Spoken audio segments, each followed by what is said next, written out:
కేంద్ర మంత్రి రాజ్నాథ్ సింగ్ తో తెలంగాణ సీఎం రేవంత్ రెడ్డి భేటీ అయ్యారు. రక్షణ శాఖ భూముల బదలాయింపు, సైనిక్ స్కూల్ ఏర్పాటు వంటి అంశాలపై చర్చించారు సీఎం.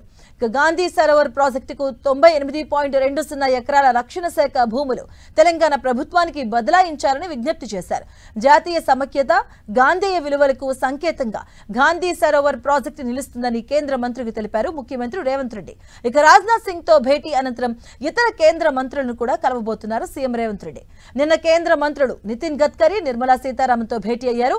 కేంద్ర మంత్రి నితిన్ గడ్కరీతో భేటీ అయిన సీఎం రేవంత్ తెలంగాణ పెండింగ్ ప్రాజెక్టులపై చర్చించారు. కేంద్ర ఆర్థిక మంత్రి నిర్మలా సీతారామన్ ను కలిసి ఆర్థిక సాయం కోరారు.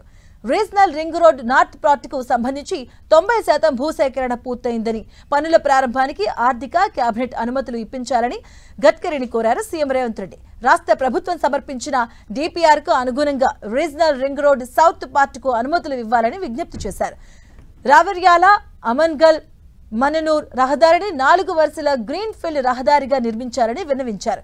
ఇక మన్ననూర్ శ్రీశైలం నేషనల్ హైవేపై 765 four lane way elevated corridor కు అనుమతించాలని కోరారు. హైదరాబాద్, మంచిర్యాల మధ్య నూతన గ్రీన్ ఫీల్డ్ రహదారిని జాతీయ రహదారిగా మంజూరు చేయాలని, హైదరాబాద్ భారత్ ఫ్యూచర్ సిటీ నుంచి అమరావతి మీదుగా బందరు పోర్టు వరకు 12 వరుసల గ్రీన్ ఫీల్డ్ రహదారికి అనుమతి ఇవ్వాలని విజ్ఞప్తి చేశారు.